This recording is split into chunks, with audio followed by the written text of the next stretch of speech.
Thanks very much. I've taken a slightly different take on thinking out aloud. I'm going to share with you something I'm really, really passionate about. Take it slowly. We've only got 20 seconds a slide. I'm looking at the world of sci-fi movies and the role of designers and production designers and artists and costumiers to create new worlds. And we've already missed the first slide, which was how to make your own alien tracker from aliens. And you can actually find it on the web. And it's based on an old drill piece. There's something about the way that we designers create the clues for us to create the worlds in our imagination. They make the pieces, the props, the costumes, the sets.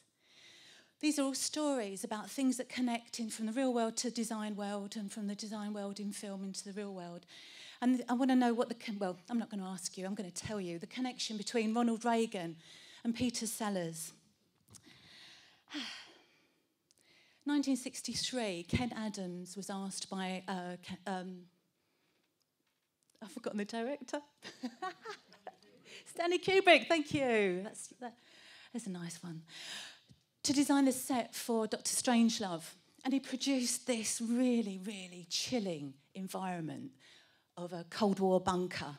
And this was 2 years after the Cuban Missile Crisis, 1 year after that, 2 years after the Berlin Wall had gone up. So the whole thing's incredibly sinister.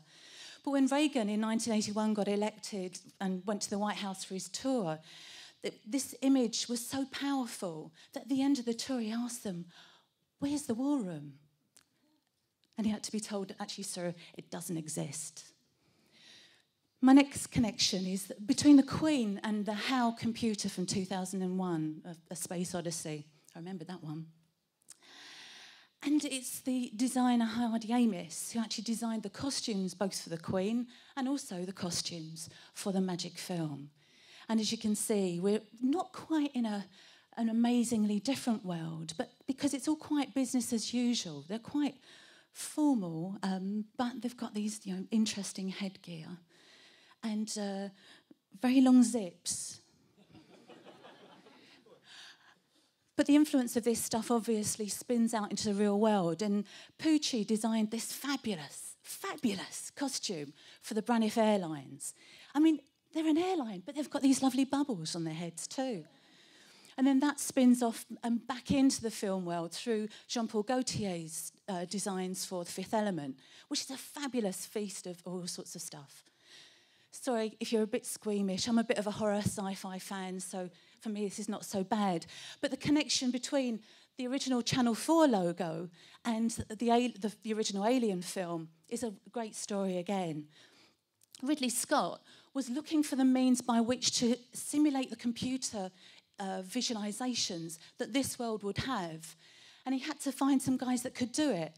So he went to a company called System Simulation, who'd come out of the RCA, who modelled the mountainous landscape and then created this kind of image.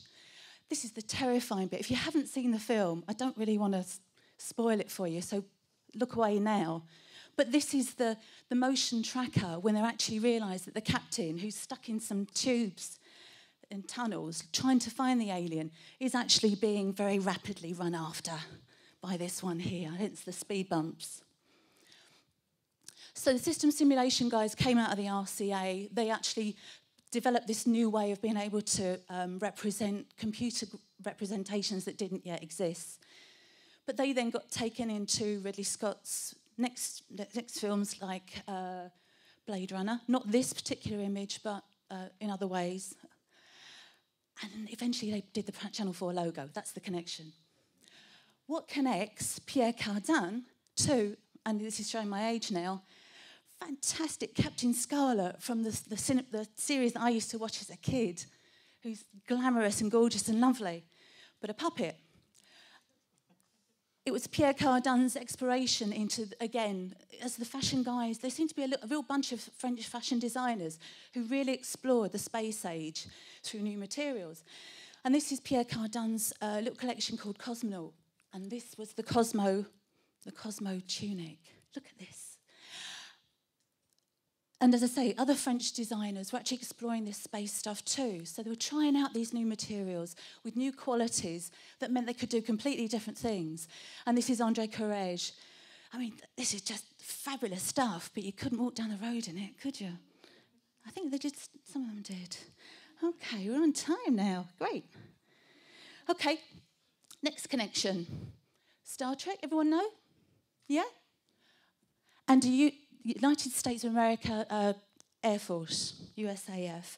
The connection here is through a lovely story. There's the original set designer was a guy called Matt Jeffries, and he had a real penchant for designing very particular little tubes that kind of conveniently explained how you could get from one critical part of the spaceship to another.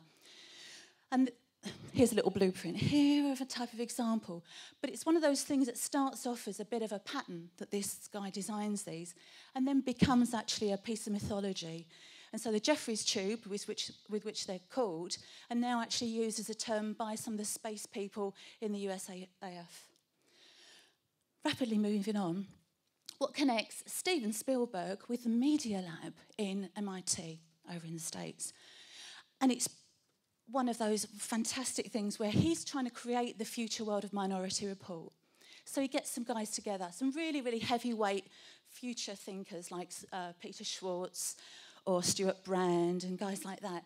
He says, what's coming next? And they point him to John Underkoffler's Luminous Room program over in MIT, and that's where they get the gestural interface, which has become a really, really big thing in terms of much more tactile interaction design. She's not a real designer, but she's a lovely character from the Incredibles.